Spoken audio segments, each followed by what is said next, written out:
이번 시간에는 조건부 확률에서 표 그리는 문제를 한번 풀어보겠습니다.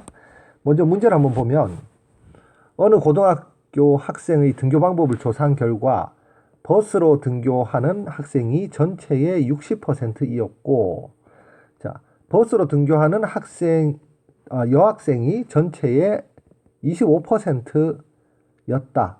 이 학교 학생 중에서 임의로 선택한 한 명이 버스로 등교하는 학생일 때 그 학생이 여학생일 확률을 구하시오. 자, 이 문제를 풀려면 우선은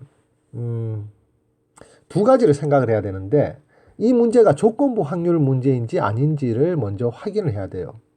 그게 뭐냐면 가장 마지막 줄을 봤을 때, 자, 이 학교 학생 중에서 임의로 택한 한 명이 버스로 등교하는 학생일 때 그 학생이 여학생일 확률은이라고 물었는데, 조건부 확률은 뭐뭐일 때라고 했을 때 요 앞에 나오는 이 부분이 바로 얘도 사건인 경우, 그리고 이 뒤에도 여학생일 확률, 여학생인 사건의 확률, 이렇게 될 때가 바로 조건부 확률이에요. 이게 무슨 말이냐면, 자, 만약에 주사위가 하나 있는데 주사위를 던졌을 때 그때 짝수눈이 나올 확률을 구하시오라고 하면, 주사위를 던졌을 때가 바로 이쪽 부분에 나오는 부분이고 짝수눈이 나올 확률이 바로 이쪽 부분에 나오는 부분인데, 던진다는 것은 어떤 사건이 아니라 그냥 시행이야.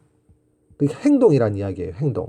이 자체에는 아무런 확률 값도 존재하지 않습니다. 그런데 그러면 이때는 그냥 확률 문제입니다. 이 경우가 그냥 확률 문제라면, 자, 지금 이 문제처럼 이 학교의 학생 중에서 임의로 택한 한 명이 버스로 등교하는 학생일 때 라는 말은, 버스로 등교하는 학생은 확률 값을 가지지. 그렇기 때문에 이 지금 주사위의 얘하고 다르게 얘는 사건을 가진다. 이쪽 부분이 사건을 가지니까 이런 경우를 우리가 조건부 확률로 해석을 해줘야 된다라는 이야기입니다.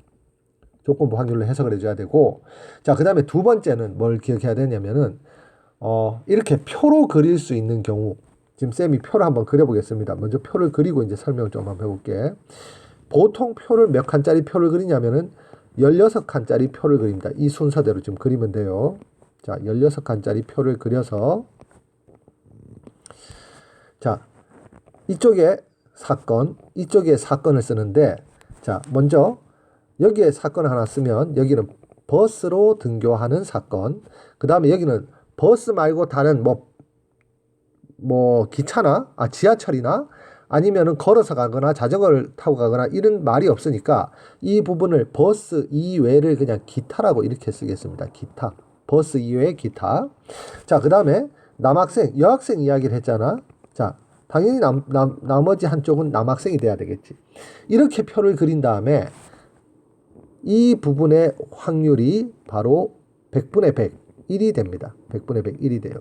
자, 그러면 이제 이렇게 해서 나머지 부분을 채우는데, 자, 버스로 등교하는 학생이 전체의 60%라고 했으니까 남자와 여자를 다 합쳐서 버스로 등교하는 학생이 100분의 60이라고 써주면 되고, 자, 그러면 버스가 100분의 60이니까 전체가 100분의 100일 때 기타 버스 이외가 100분의 40이라는 사실을 알고 있습니다. 이렇게 알 수 있습니다. 이 문제에서는 중요하지 않지만, 자, 버스로 등교하는 여학생이 전체의 20%니까 이 부분, 버스로 등교하는 여학생, 이 부분이 바로 100분의 25가 돼야 돼요.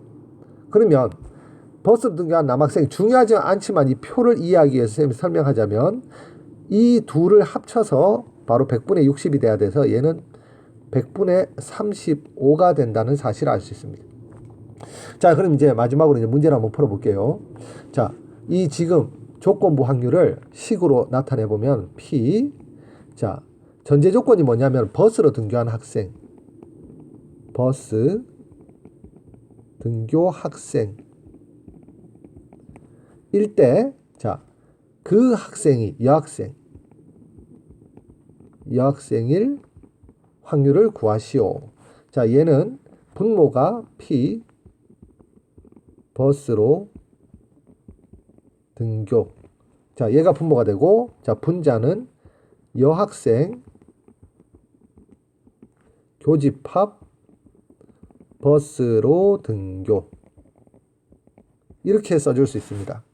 그러면 자, 버스로 등교한 학생이 아까 전에 문제에서 100분의 60, 확률이 100분의 60이라고 이야기했고, 그리고 여학생이면서 버스로 등교하는 경우가 확률이 바로 100분의 25라고 했으니까, 자, 번분수니까 안에 것끼리 곱해서 60 곱하기 100, 그리고 밖에 것끼리 곱해서 25 곱하기 100 써주면 100은 약분돼서 없어지고, 분모와 분자를 5로 약분하면은, 자, 분모는 60으로 5로 약분하면 12가 되고, 분자는 5로 약분하면 5가 돼서 바로 12분의 5, 3번이 정답입니다.